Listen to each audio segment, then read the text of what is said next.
Good evening everyone. हम्म हमारे syllabus में एक है ये कि लाइटिंग के बारे में ना, general principles of artificial lighting. अगर आप आर्टिफिशियल लाइटिंग करेंगे तो क्या क्या उसमें वो पैरामीटर है ना, और लाइटिंग स्टैंडर्ड्स क्या होने चाहिए उसके। स्टैंडर्ड ऑफ लाइटिंग सबसे वो सीएमआर में भी हमारा है, स्टैंडर्ड ऑफ लाइटिंग है ना। हमारा टॉपिक ये है स्टैंडर्ड ऑफ लाइटिंग, तो लाइटिंग स्टैंडर्ड्स यहाँ लिखा है और उनका असेसमेंट एंड देयर असेसमेंट। तो आज ये टॉपिक आज हम कवर करेंगे, लाइटिंग से रिलेटेड जो भी है हमारा, है ना। लाइटिंग से रिलेटेड जो भी है, general principle of artificial lighting, lighting standards and their assessment. चलिए।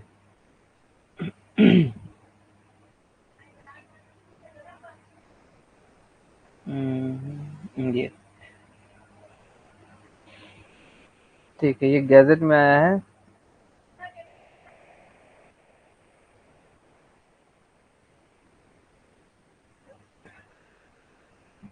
Good evening.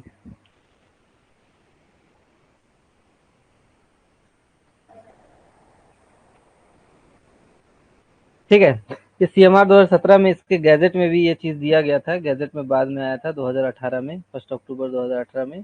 तो डिटेल्स में बताया गया था कि क्या स्टैंडर्ड ऑफ लाइटिंग वगैरह होने चाहिए। ओके, ये ओपन कास्ट का है। Specified that the standard of lighting to be provided during working hours at different places और एरिया। अलग अलग प्लेस में, अलग अलग एरिया में कैसा लाइटिंग होना चाहिए वर्किंग आवर में, ये सारा चीज़ इसमें दिया है। Where natural light is insufficient in open cast coal mines shall be in the manner as specified in the following table। ठीक है, जैसा टेबल में दिया गया है वैसा क्या होना चाहिए। जहाँ इनसफिशियंट लाइट है, ओपन कास्ट वर्किंग जहाँ लाइट का ज़रूरत है ना, नेचुरल लाइट जहाँ इनसफिशियंट है, वहाँ इस चार्ट के अकॉर्डिंग इल्यूमिनेशन होना चाहिए। चलिए पहले ये पढ़ लेते हैं कि क्या क्या उसके गाइडलाइंस दिए गए हैं माइंस इल्यूमिनेशन के बारे में। उसके बाद वो चार्ट हम डिस्कस कर लेते हैं। क्वेश्चन चार्ट से भी आता है कि किस एरिया में कैसा लाइटिंग होना चाहिए, है ना। ये लक्स में दिया हुआ है आपका। वो क्या है आपका, इल्यूमिनेशन का यूनिट होता है लक्स। ठीक है, ये क्या है, minimum standard of illumination to be provided. Minimum मतलब ज़्यादा हो सकता है, कोई दिक्कत नहीं है, इतना भी ज़्यादा ना हो कि आँख में ग्लारे वगैरह आ जाए, है ना, ग्लेयर। और ये जो है standard of illumination, minimum standard of illumination क्या होना चाहिए, ये लक्स में दिया है ना। ये लक्स क्या है, ये इल्यूमिनेशन का यूनिट होता है। लक्स को हम रिप्रेजेंट करते हैं, सॉरी, इल्यूमिनेशन को, किसी भी जगह के इल्यूमिनेशन को हम किस में रिप्रेजेंट करते हैं, लक्स से। ठीक है, पहले जनरल गाइडलाइंस पढ़ लेते हैं थोड़ा कि guidelines for mine illumination, mine illumination के लिए क्या क्या गाइडलाइंस हैं। पहला देखा जाए तो क्या बोल रहा है कि the mine lighting should be designed and installed with proper lamps and fixers in regard to height, ठीक है, ओरिएंटेशन, स्पेसिंग एंड रिफ्लेक्टर्स और अदर एसेसरीज। तो माइन लाइटिंग हो वो ऐसा डिज़ाइन करना चाहिए या इंस्टॉल करना चाहिए, ऐसा डिज़ाइन और इंस्टॉल करना चाहिए माइन लाइटिंग का। उसमें लैंप्स जो रहेंगे वो प्रॉपर रहेंगे, प्रॉपर लैंप्स रहेंगे, और उनका फिक्सचर ऐसा, उसको ऐसा फिक्स किया जाएगा लैंप्स को कि उसको क्या क्या ध्यान में रखकर फिक्स किया जाएगा कि कितने हाइट पे है ना, कितने स्पेस पे, जो लाइटिंग का है स्पेसिंग कितना किया जा रहा है ना। मान लो ओवर स्ट्रीट लाइट लगा रहे हैं हम, मान लीजिए हॉल रोड में स्ट्रीट लाइट लगा रहे हैं, तो कितने दूरी में हम लाइट को लगाएंगे, ये सारा चीज़ कंसिडर करके अपन माइन लाइटिंग का डिज़ाइनिंग और इंस्टॉलेशन करते हैं, है ना, कि कितने हाइट पे है, कितना स्पेस है, कितना रिफ्लेक्टर है ना, और जो भी अदर एसेसरीज, ये सबको कंसिडर करके ये माइन इल्यूमिनेशन किया जाता है, जो डिजाइनिंग और इंस्टॉलेशन किया जाता है। तो as to secure a uniform distribution of light on the work area, है ना, ऐसा डिजाइन और इंस्टॉल करेंगे ताकि जो लाइट है उसका यूनिफॉर्म डिस्ट्रीब्यूशन हो। ऐसा नहीं कि किसी एक जगह पे ही वो लाइट का इफेक्ट पड़े।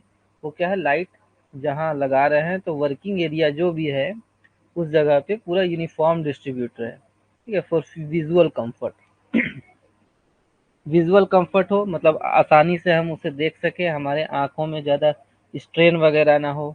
अवॉइडिंग ऑब्जेक्शनल शेडोज, ऐसा लाइटिंग सिस्टम हम बनाएंगे, ऐसा लाइट लगाएंगे कि ऑब्जेक्शनल शेडोज, जो परछाई वगैरह हो, वो ऐसा जगह ना पड़े कि हमें जहाँ देखना है हमें वहाँ दिखे ना, है ना। तो जो ऑब्जेक्शनेबल शेडोज है उसको अवॉइड करना है ना।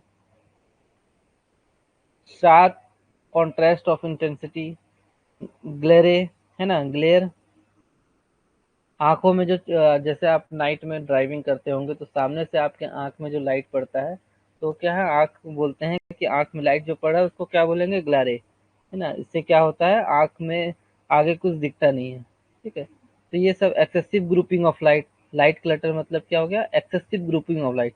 ऐसा नहीं कि एक ही जगह पे बहुत ज्यादा लाइटिंग कर दिया हमने, है ना।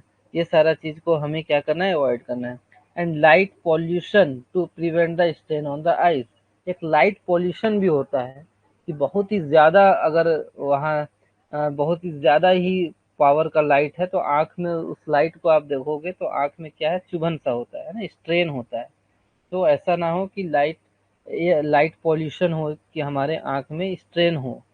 और the workman work fatigue and medically defined stress, है ना। ऐसा भी लाइट ना हो जिससे कि हमारा हेल्थ में फर्क पड़े, ठीक है। तो जो भी लाइट है वो ऐसा इंस्टॉलेशन और डिज़ाइन करना चाहिए, उसको हाइट वगैरह स्पेसिंग वगैरह देख के करना चाहिए कि विजुअल कंफर्ट हो, ऑब्जेक्शनल शैडोज वगैरह ना हो। ऐसा जगह ना लगा दिए कि किसी, मान लो पेड़ के पीछे लगा दे, पूरा पेड़ के परछाई आ रहा है, जहाँ हमें लाइट चाहिए वहाँ लाइट ही नहीं है। या मशीन के जस्ट पीछे लगा दिए, मशीन के शैडो से पूरा छुप जा रहा है ना। तो वो सारा चीज़ हमें कंसिडर करना है माइंड लाइटिंग करते समय। Portable lighting shall be provided at places where the permanent fixed lighting is not possible। एक होता है पोर्टेबल लाइटिंग। पोर्टेबल लाइटिंग क्या होता है, हम जगह जगह पे ले जाकर उसे जनरेटर से रख देते हैं। मान लीजिए एक डंपिंग है, डंपिंग क्या है, चेंज होते रहता है, कभी यहाँ डंप हो रहा है, कभी वहाँ डंप हो रहा है। तो वहाँ क्या है, परमानेंट लाइट आप फिक्स नहीं कर सकते, है ना। मान लीजिए ओपन कास्ट की बात करें तो डंपिंग जो जगह है वहाँ आप परमानेंट लाइट फिक्स नहीं कर सकते, क्योंकि डंपिंग हमेशा चेंज होते रहता है। आज यहाँ हो रहा है, यहाँ डंपिंग खत्म हो गया तो कहीं और होगा, है ना। तो उस जगह पे क्या करेंगे, अपन पोर्टेबल लाइटिंग करेंगे। पोर्टेबल लाइटिंग क्या रहता है, एक मास्ट रहता है, एक टावर जैसा रहेगा, इसमें 4-5 लाइट ऐसे लगे रहेंगे, ठीक है। और इसके नीचे में जनरेटर रहेगा, ठीक। जनरेटर से यहाँ पास उस जनरेटर को रख दिए। ये क्या होगा, पोर्टेबल। पोर्टेबल मतलब क्या, एक जगह से दूसरे जगह ले जाया जा सकता हो जिसे। फिर जब यहाँ डंपिंग खत्म हो गया, हमें कहीं और ले जाना है, तो फिर इसे उठाकर क्रेन या पीछे इसमें टायर भी लगे रहते हैं, ठीक है, टो करके हम क्या करेंगे, किसी भी मशीन में एक, कोई भी एक मशीन में इसको टो करके एक जगह से दूसरे जगह ले जा सकते हैं, क्रेन की मदद से ले जा सकते हैं, है ना। या टायर, ज़्यादातर में क्या रहता है, टायर सिस्टम रहता है, तो इसको किसी में फंसा दिए, किसी मशीन में, वो पीछे पीछे क्या होता है, कहीं और ले जाकर फिर कहीं रख दिए। तो ये हो गया पोर्टेबल लाइटिंग। तो ऐसे जगह जहाँ परमानेंट और फिक्स लाइटिंग हम नहीं कर सकते, वहाँ पोर्टेबल लाइटिंग देना है। At strategic location like electric sub station, है ना। इलेक्ट्रिक सब स्ट्रेटेजिक लोकेशन मतलब बहुत इंपॉर्टेंट जगह है ये सारी चीज़ें, जैसे electric sub station. And any other place as determined by the manager, और कोई ऐसा प्लेस जो मैनेजर के द्वारा डिटरमाइन किया गया है। Emergency lighting arrangement bye separate source shell be provided, ठीक है। ये सारे क्या है, स्ट्रेटेजिक लोकेशन है। इलेक्ट्रिक सब स्टेशन, वहाँ लाइट गया तो क्या होगा, दिक्कत होगा। तो क्या बोल रहा है कि ऐसे जगह पे जो स्ट्रेटेजिक लोकेशन है जैसे कि इलेक्ट्रिक सब स्टेशन, वहाँ क्या किया जाएगा, एक सेपरेट सोर्स ऑफ लाइट भी दिया जाएगा, ठीक है। चौथा, in case of haul roads. Haul roads जब अगर बात करें, जहाँ हमारा डंपर वगैरह चलता है, उसमें कैसा लाइटिंग रहेगा। Orientation of light fitting should be kept so adjusted as to have emittance of light across the road not along the road, ठीक है। इसका कहने का मतलब ये है कि जब हम हॉल रोड में लाइटिंग सिस्टम लगाएंगे तो ऐसा एडजस्ट करेंगे लाइट को कि वो रोड के अक्रॉस हो, ना कि अलोंग हो। इसका कहने का मतलब ये है, मान लीजिए ये आपका रोड है, ठीक है, ये हॉल रोड है, आपने यहाँ क्या कर दिया, लाइट ऐसे ऐसे लगा दिया, ठीक है। ये स्ट्रीट लाइट जैसा होता है वैसा। तो ये क्रॉस द रोड मतलब ऐसा, ठीक है। जो भी आपका लाइटिंग करेगा वो रोड में इस तरीके से लाइट करेगा, ठीक है। और अगर क्या बोल रहा है, नॉट अलोंग द रोड, मतलब ऐसा नहीं कि लाइट ऐसा फेंके, मतलब लाइट आपका ऐसा नहीं फेंकेगा, आपका ये सीधा फेंकेगा। ठीक है, तो ये अक्रॉस द रोड मतलब क्या, आपका लाइट सामने की ओर रहेगा और एक, ठीक है, अलोंग द रोडवे, और अलोंग द रोडवे नहीं रहेगा, ऐसा नहीं कि रोडवे के साथ साथ इस तरीके से लाइट फेंके। ठीक है, तो ये जो हॉल रोड में आप लाइटिंग सिस्टम लगाएंगे, तो ऐसा लाइटिंग सिस्टम लगाएंगे, है ना, कि उसका जो एमिटेंस होगा, जो लाइट फेंक रहा है रोड में, वो अक्रॉस द रोड, है ना, इस तरफ हो, ऐसा फेंके। ठीक है, ऐसा, ना कि ऐसा। और across the, not along the road, along the road वे कैसा होता है, ये आपका ऐसा लाइट फेंकता, ठीक है, ऐसा लाइट फेंकता। तो ऐसा नहीं होना चाहिए, ये गलत है। और क्या होना चाहिए आपका, अक्रॉस द रोड वे होना चाहिए। ठीक है, where the width of haul road is more, जहाँ हॉल रोड का चौड़ाई ज्यादा होगा, the lighting arrangement shall be provided either by rows of lights erected on both side of the road, और by a centrally erected row over the divider, so as to maintain illumination as per standard. ठीक है, अब ये एक बन रहा है कि मान लीजिए आपके हॉल रोड की चौड़ाई बहुत ज्यादा है, तो उस केस में आप क्या करेंगे, दोनों साइड लगा सकते हैं। ठीक है, जैसे ये लगा दिए, बीच में भी यहाँ लगा दिए, फिर यहाँ लगाए, फिर इस तरीके से आप रोड के दोनों साइड लगा सकते हैं स्ट्रीट लाइट। और एक काम क्या कर सकते हैं, बीच में जो डिवाइडर रहेगा ज्यादा चौड़ा है, तो बीच में डिवाइडर बना करके उस डिवाइडर में ही क्या कर दिए आप, लाइटिंग कर दिए। जो ज्यादा चौड़ा है, यहाँ बीच में डिवाइडर बनाए, यहीं पास आप क्या किए, खंबा खड़ा किए, दोनों साइड लाइट लगा दिए, है ना। तो ये सारी चीजें बताया गया है कि अगर इस कंडीशन में रहेगा तो आप कैसा लाइटिंग करेंगे, अगर हॉल रोड चौड़ा है तो कैसा लाइटिंग करेंगे।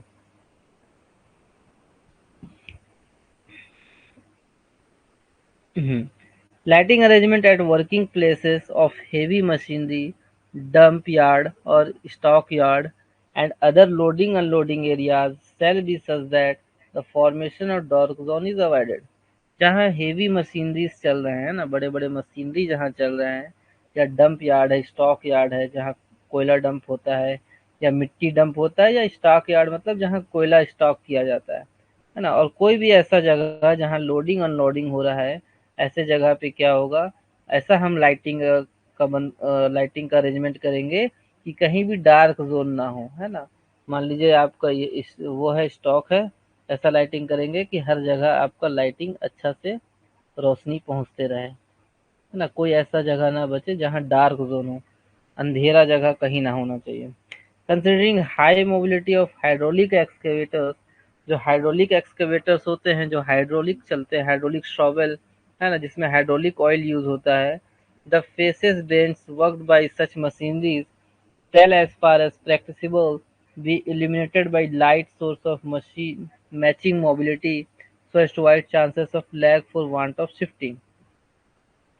ठीक है, जैसा कि आप देख रहे हैं, हाइड्रोलिक एक्सकेवेटर क्या है, मोबिलिटी उसका बहुत ज्यादा होता है, कभी यहाँ काम कर रहा है, कभी कहीं और काम कर रहा है, मोबिलिटी मतलब एक जगह से दूसरे जगह बहुत ही ज्यादा होता है, क्योंकि हाइड्रोलिक एक्सकेवेटर है, उसमें कुछ इलेक्ट्रिसिटी का कोई पीछे केबल तो लगा नहीं है, ये डीजल से चल रहा है ना। और हाइड्रोलिक क्या होता है, इसका मूविंग फास्ट होता है, मूवमेंट फास्ट होता है, एक दूसरे से, एक जगह से दूसरे जगह ये आसानी से जा सकता है। उसको मैं उस जगह पे क्या बोल रहा है, जो हाइड्रोलिक एक्सकेवेटर का फेस और बेंच है, ठीक है, इस तरीके के मशीनरी से जो फेंस और बेंच जहाँ हाइड्रोलिक एक्सकेवेटर का चलता है, वहाँ क्या करना चाहिए, वहाँ इल्यूमिनेशन करना होना चाहिए, light source of matching mobility, है ना।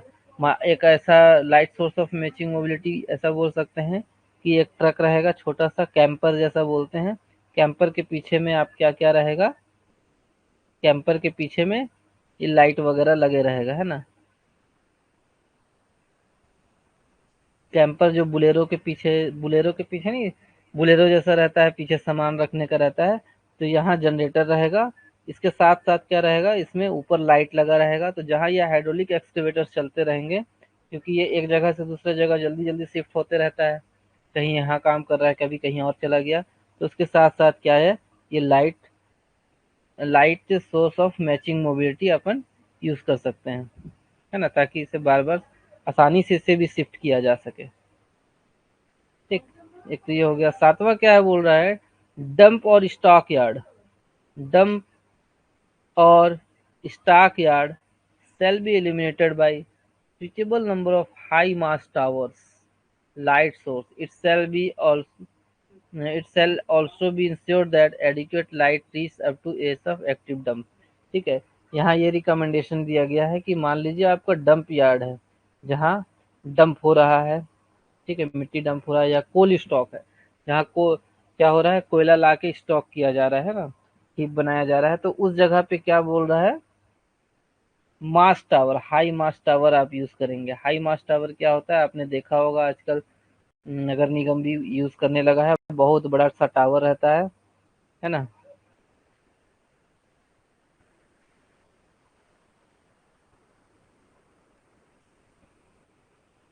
तो बड़ा सा टावर रहेगा और ऊपर में ऐसा गोला सा रहता है और चारों तरफ क्या रहता है, आपका लाइट लगा रहता है।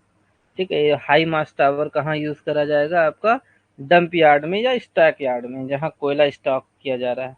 ठीक है, तो ऐसा किया जाएगा कि कोई भी एज जहाँ डंपिंग एक्टिव डंप हो रहा है, जहाँ डंपिंग ट्रक जाके या टिपर जाके जहाँ मटेरियल अनलोड कर रहा है, उस एज तक पूरा लाइट जाना चाहिए। For better implementation of these standards, the manager of every mine shall formulate a detailed written elimination scheme। ठीक है, ये जो भी हम पढ़ रहे हैं, ये स्टैंडर्ड्स हम पढ़ रहे हैं, उसको अच्छे से इम्प्लीमेंट करने के लिए मैनेजर को क्या बनाना पड़ेगा, ये एलिमिनेशन स्कीम। यहाँ से एक क्वेश्चन बन सकता है कि ये जो एलिमिनेशन स्कीम है वो कौन बनाता है ना। कि जो इल्यूमिनेशन स्कीम है वो कौन फॉर्मुलेट करता है, manager, manager of every mine है ना, मैनेजर फॉर्मुलेट करेगा इल्यूमिनेशन स्कीम, विच में इंक्लूड, उसमें क्या क्या इंक्लूड रहेगा, एक इल्यूमिनेशन प्लान, इस इल्यूमिनेशन स्कीम के अंदर ही क्या आएगा, illumination plan, and duties and responsibilities of की ऑफिशियल्स फॉर द पर्पज। जो जितने भी की ऑफिशियल्स हैं है ना, जो जरूरी ऑफिशियल्स हैं, जो की ऑफिशियल्स है, जो उनको क्या करना है, उनका सारा ड्यूटीज एंड रिस्पॉन्सिबिलिटीज रहेगा कि इल्यूमिनेशन से रिलेटेड आपका क्या ड्यूटीज है और क्या रिस्पॉन्सिबिलिटीज हैं।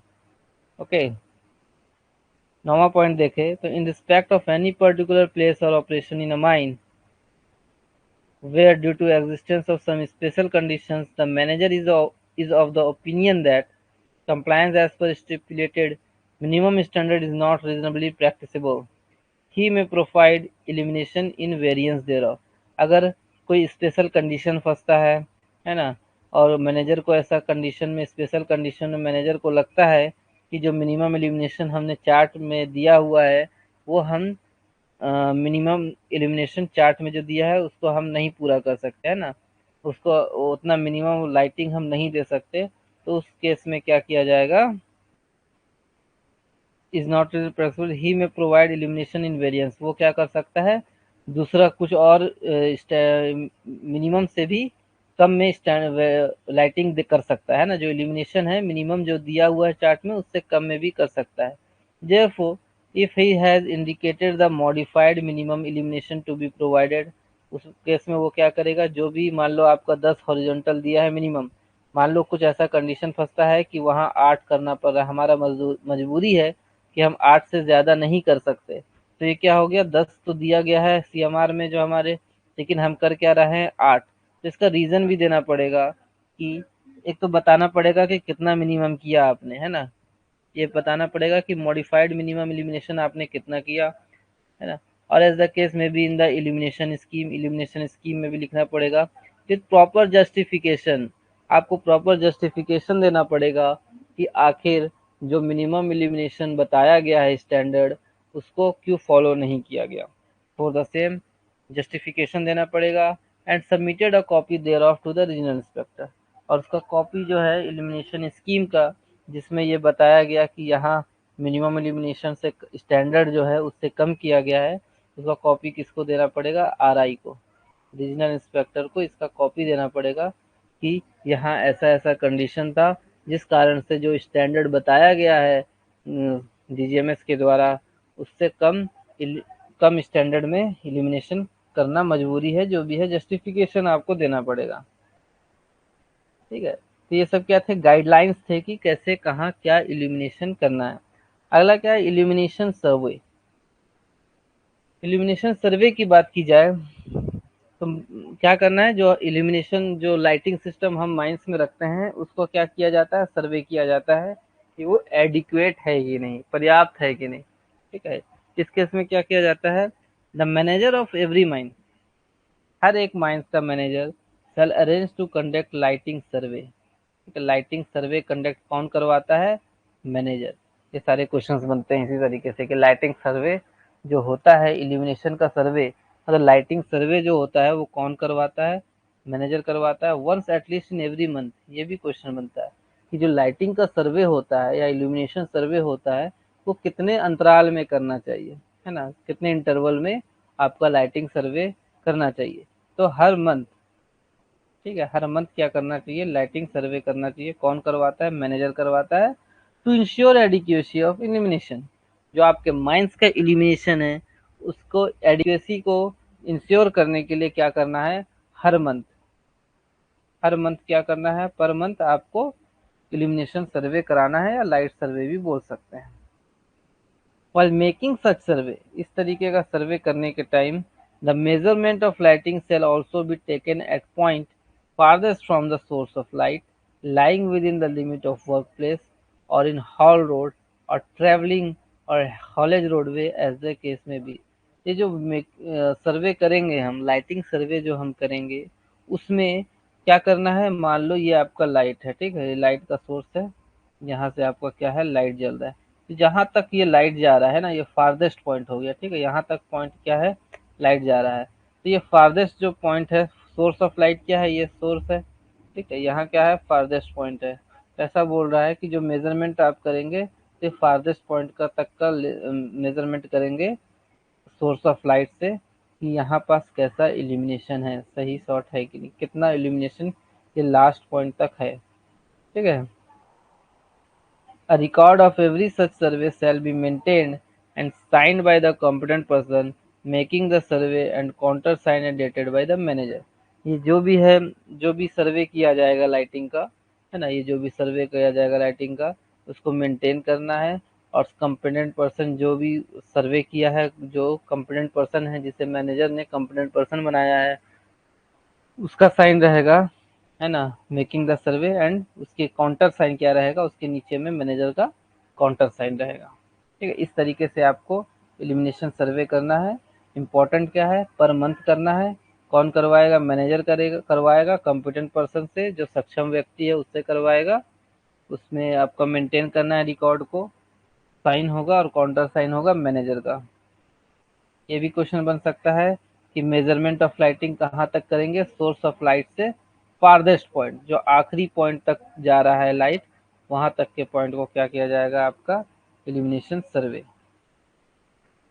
अगला क्या है, इल्यूमिनेशन प्लान।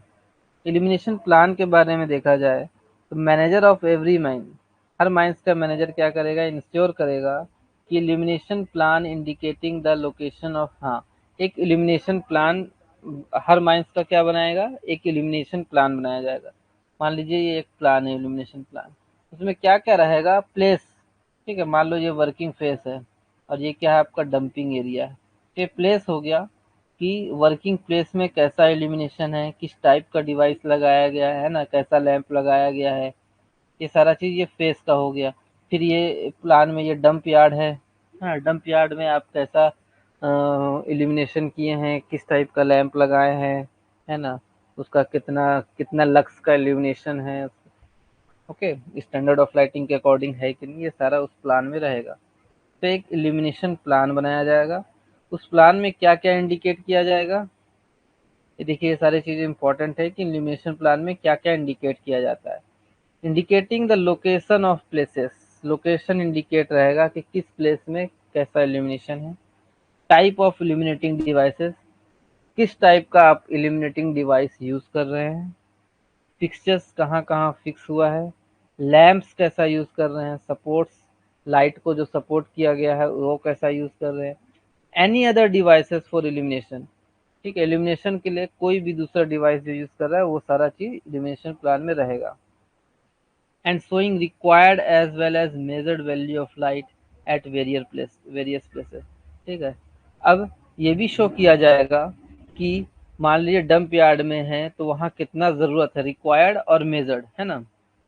इल्यूमिनेशन प्लान में क्या बताया जाएगा, मान लो ये डंप यार्ड है, ठीक है, डंप यार्ड है, यहाँ कितना रिक्वायर्ड है, हमारा जो रेगुलेशन कहता है वो कितना है ना, कितना रिक्वायर्ड है और कितना मेजर किया गया, ये सारा चीज़ आपके इल्यूमिनेशन प्लान में रहेगा कि इतना होना चाहिए और हमारा कितना है ना।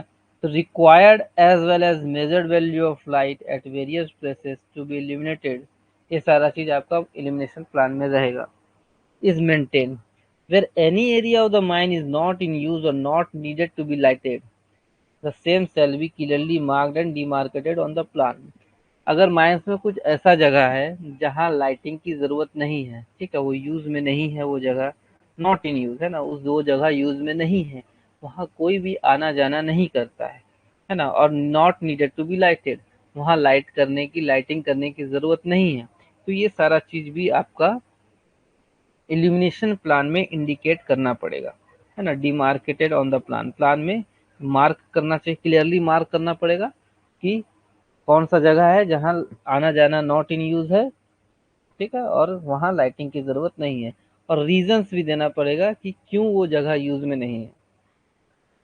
The plan shall be kept signed and dated by the surveyor, जो प्लान इल्यूमिनेशन प्लान बनाया गया है वो कौन बनाए, सर्वेयर, ठीक है, सर्वेयर के द्वारा, और साइन भी रहेगा, और साइन और डेटेड सर्वेयर के, उसके नीचे क्या रहेगा, काउंटर साइन का मैनेजर का, and official authorised and maintaining the light standard and counter sign by dated by manager, ठीक है, उसके नीचे मैनेजर का काउंटर साइन डेटेड रहेगा, ठीक है।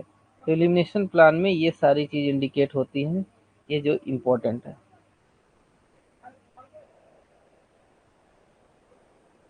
ठीक है। क्या क्या इंडिकेट होता है, लोकेशन, प्लेसेस, फिक्सचर्स, लैंप्स कैसा, सपोर्ट्स कैसा है, डिवाइसेस क्या यूज हो रहे हैं इल्यूमिनेशन के लिए, सो ये required as well as measured value of light, ये इंपॉर्टेंट है कि कितना ज़रूरत है और कितना मेजर किया गया है ना।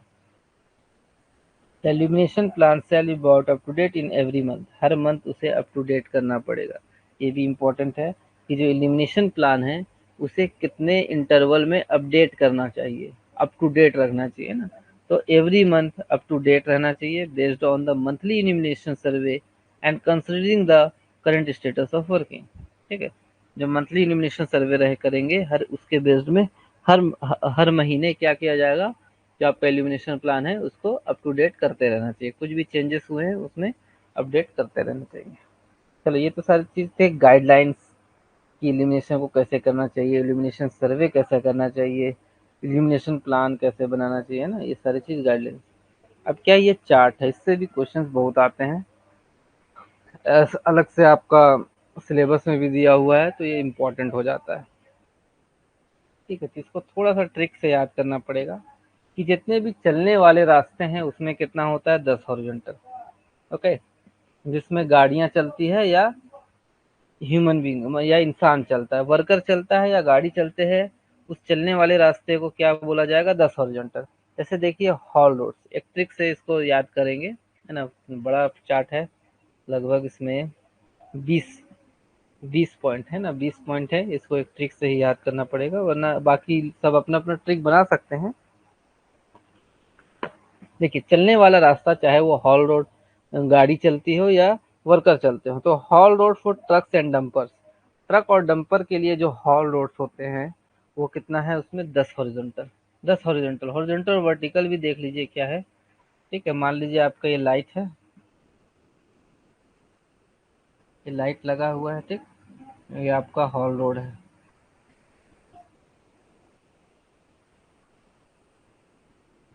ये हॉल रोड है, और इसमें आपका क्या है, ये खंबा लगा हुआ है, ठीक है।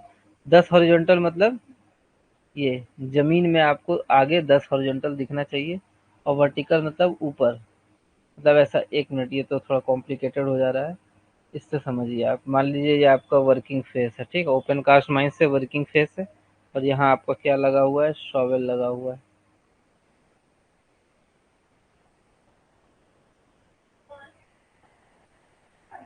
ठीक है, शॉवेल काम कर रहा है, तो क्या है 10 हॉरिजॉन्टल मतलब ये सामने की तरफ दिखना चाहिए 10 लक्स, ठीक है। जो लक्स क्या हो गया आपका To watch the complete video, Download the Mining Gyan app from the Play Store. Enjoy a seamless learning experience without interruptions and subscribe to our YouTube channel.